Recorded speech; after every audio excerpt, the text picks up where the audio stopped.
Brasil não aguenta mais ver a vida de pessoas sendo tratada como parte de uma negociação política. E se a omissão continuar, o Brasil saberá quem você é. E eu te garanto, suas dancinhas vão acabar. Porque o povo não vai tolerar um covarde no meio de nós em paz. E isso não é uma ameaça, é o meu trabalho. O que vai acontecer daqui pra frente está em suas mãos. Duas reportagens explosivas de hoje acabaram de revelar novos bastidores da delação do Porcaro e eu vou te mostrar agora como que ele tá organizando tudo. Enquanto o Moraes finge que não é com ele, nada tá acontecendo, não precisa nem dar uma resposta, o mundo continua desabando na careca daquele cidadão. Sejam bem-vindos, o meu nome é Bruno, deixe o seu like e inscreva-se no canal.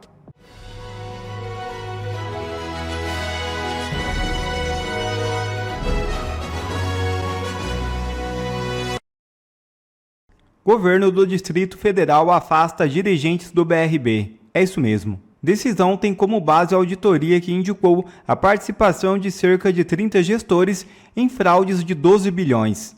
A recém-impossada governadora do Distrito Federal, Celina Leão, afastou dirigentes do Banco de Brasília, envolvidos na aprovação de compra de ativos do Banco Master. O governo do Distrito Federal tomou a medida depois de a auditoria independente apontar suspeitas de irregularidades nas operações financeiras. Em nota, Celina Leão determinou o afastamento dos citados no relatório técnico do BRB, mas não divulgou os nomes. A iniciativa busca garantir transparência e independências nas investigações sobre o caso. Enquanto isso, Davi Alcolumbre se desespera ao descobrir quem será o relator de ação contra ele no STF. É isso mesmo. O ministro Nunes Marques foi designado por sorteio como relator de um mandado de segurança no Supremo Tribunal Federal que busca assegurar a instalação de uma comissão parlamentar de inquérito. A iniciativa partiu de um grupo de senadores que apontam suposta omissão do presidente do Senado, Davi Alcolumbre, no andamento do pedido. A ação tem como objetivo viabilizar a criação da CPI destinada a investigar possíveis irregularidades relacionadas ao Banco Master e a instituições associadas. Segundo os parlamentares, o requerimento cumpre todos os critérios previstos na Constituição, incluindo o apoio de mais de 1/3 dos membros da Casa, o que, na avaliação deles, tornaria obrigatória a instalação da comissão. E é nesse contexto que Nicolas cobra Alcolumbre e critica a omissão do Senado. Em vídeo, o deputado federal também reclama da demora para a instalação da CPMI do Master. Davi Alcolumbre. Esse é o nome que pode aliviar o sofrimento de inúmeros brasileiros que estão pagando penas absurdas, desproporcionais e que esperam por justiça. E eu poderia vir aqui e gastar minutos, horas, falando de divergências políticas, de escândalos de corrupção, de polêmicas, de decisões absurdas, de muita coisa que envolve o seu nome. Mas eu não quero fazer isso hoje. Porque acima das divergências, acima da disputa política, acima de qualquer vaidade, existem pessoas. Pessoas sofrendo, famílias destruídas e destruídas mesmo. Um homem foi condenado a 14 anos de cadeia por abolição violenta do Estado Democrático de Direito, golpe de Estado, dano qualificado ao patrimônio e associação criminosa armada. Parece que estamos falando de um terrorista radical islâmico, né? Mas não. Este homem é José Éder Lisboa, adestrador de cães, 64 anos, que se exilou na Argentina após a condenação. Ficou doente e chegou a ficar internado por vários dias antes de morrer. E como não é a família de Moraes, Alcolumbre ou do Lula que chora, essas vidas simplesmente não importam. Mas para mim, sim. E para milhões de brasileiros também, que olham para Brasília esperando um gesto de justiça. E neste momento, esse gesto depende de uma decisão muito simples: convocar a sessão do Congresso Nacional para votar o veto do PL da dosimetria. O parlamento fez a sua parte. O projeto foi aprovado nas duas casas. Na Câmara, teve 291 votos favoráveis. No Senado, 48 votos a favor. Ou seja, não foi capricho de um grupo, não foi pauta isolada. Foi uma manifestação clara do parlamento brasileiro. Depois disso, o presidente Lula vetou integralmente a dosimetria. E agora esse veto só pode ser resolvido pelo Congresso Nacional. Se o veto for derrubado, o projeto vira lei. Simples assim. Então a pergunta é inevitável. Como um assunto dessa gravidade, de gente sofrendo com pressão popular, com apoio parlamentar já demonstrado, fica parado na mão de uma pessoa só? É isso que o Brasil quer entender. E eu tentei, por diversas vezes, buscar diálogo, abrir conversa, ter alguma sinalização do Alcolumbre. Mas até agora, o que existe é a informação de que não há previsão para análise desse veto. E por que ele ignora a vontade da maioria? porque já é uma prática dele. Ele mesmo disse que não pautaria o impeachment do Moraes nem com 81 assinaturas, ou seja, invalidando a própria representatividade dele mesmo. Isso enfraquece a representatividade das pessoas, porque quem recebeu o voto foi o deputado e senador, e porque ele se curva a outro poder que não sequer teve um voto. E aqui fica interessante. Se o presidente Davi Alcolumbre convocar uma sessão do Congresso Nacional, ele não vai ter que lidar só com a dosimetria. Ele vai ter que ler o requerimento da CPMI do Banco Master. E essa leitura é justamente a etapa necessária para instalar a comissão. E aí começa o problema para eles. Porque o escândalo do Banco Master não é pequeno, não é um caso qualquer. É um escândalo que já respinga em figuras poderosas da República, alcança o mundo político e institucional e chegou inclusive nos ministros supremos. Na verdade, o que se diz nos corredores de Brasília é que existe um medo enorme de abrir essa CPMI. E justamente por isso, a sessão do Congresso não sai, a dosimetria não anda.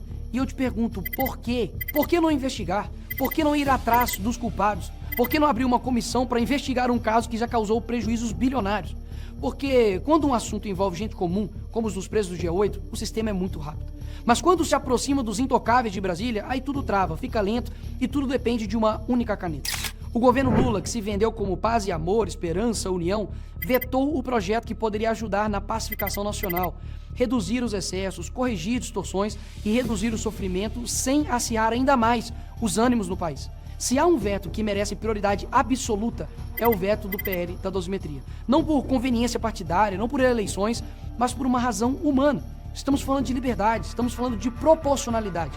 Estamos falando de pessoas que não podem continuar reféns da omissão de Brasília. Davi Alcolumbre, convoque a sessão do Congresso Nacional.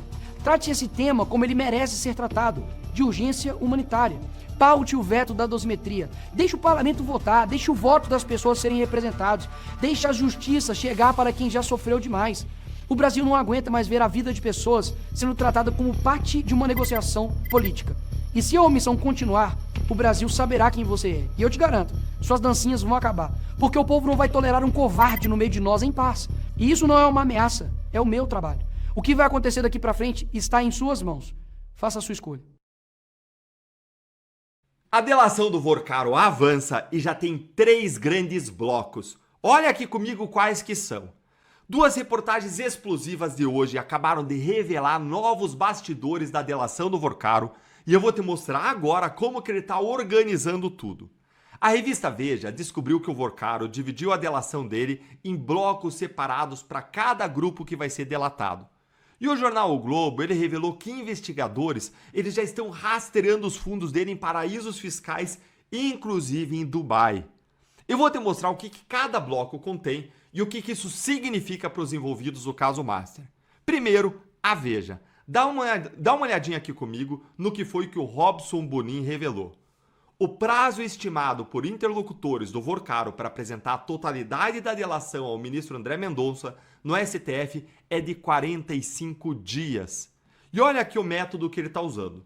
Preso desde 4 de março, completa um mês nesse sábado, Vorcaro vem organizando em blocos os seus detalhados relatos aos investigadores.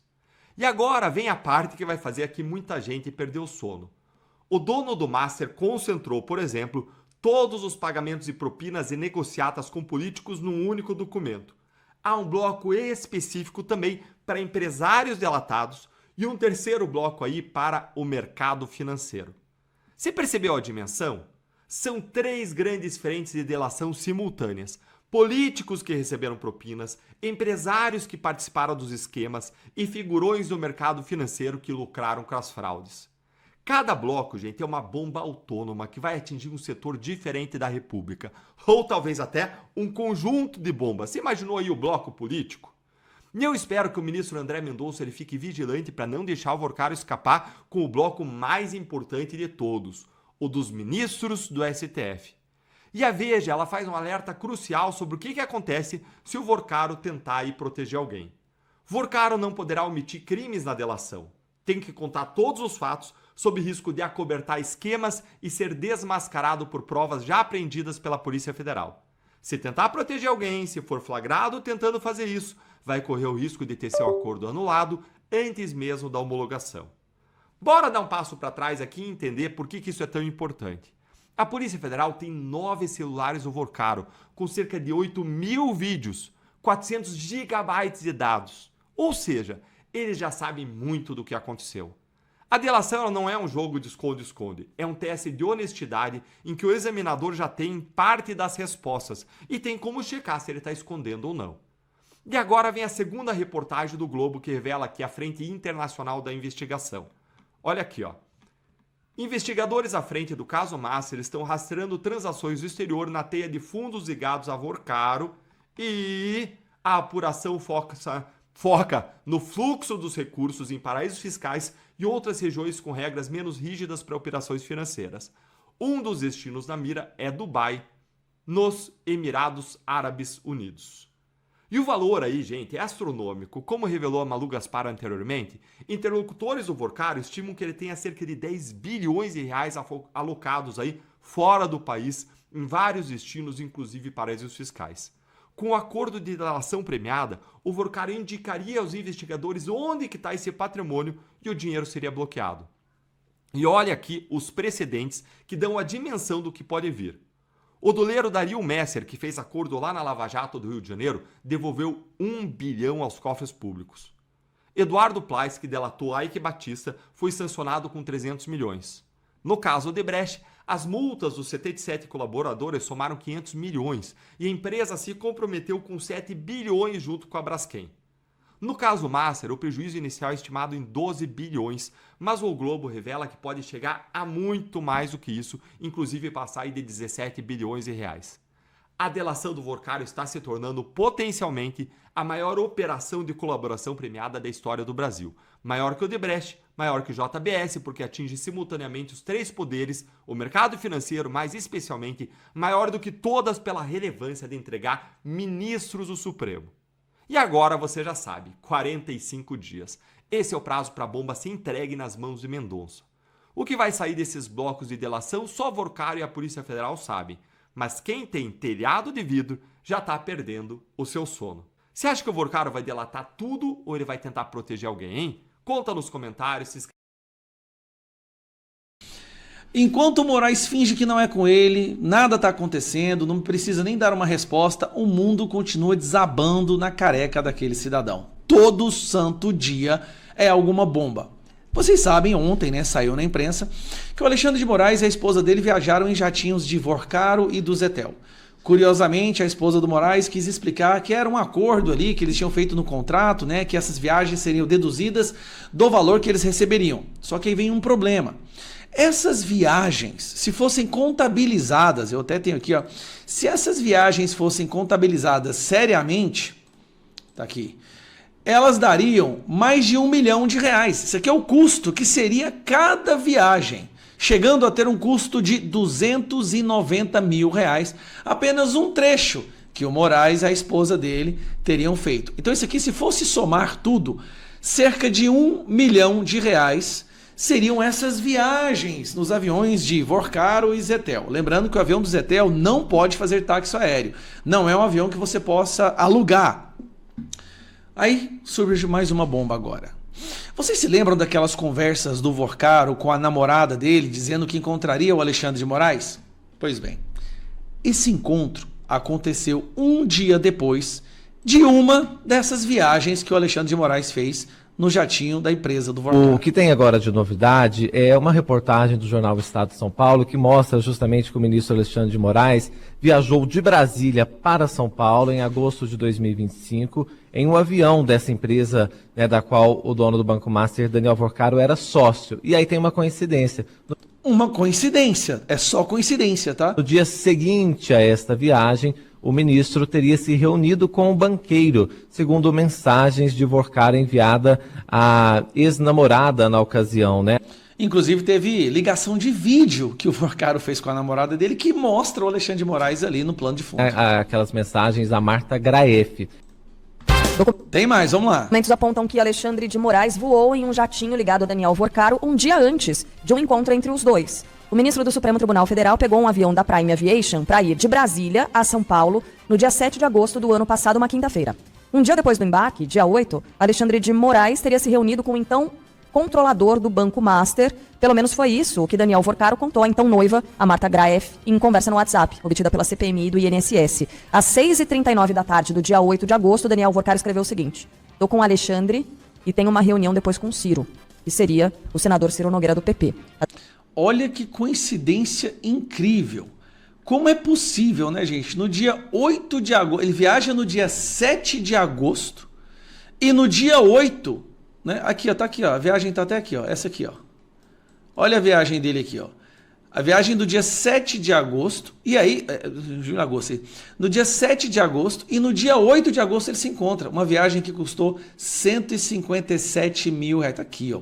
Questão de mostrar. Uma viagem que custou aqui, ó, 157 mil reais no dia 8, no dia 7, e no dia 8 ele encontra com o querido dono da empresa do qual o avião ele viajou.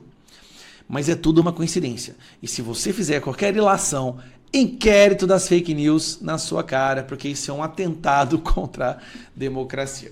Enquanto isso, o Moraes continua como se nada tivesse acontecido. Continua multando 7 bilhões os caminhoneiros, continua multando, prendendo pessoas que doaram R$500 numa vaquinha de ônibus há 14 anos, condenando uma pessoa dessa, um empresário que doou R$500, pegou 14 anos. Tudo isso vai ter que ser desfeito. Mas o primeiro o Brasil tem que saber, mas sem sombra de dúvida alguma, o que ele fez.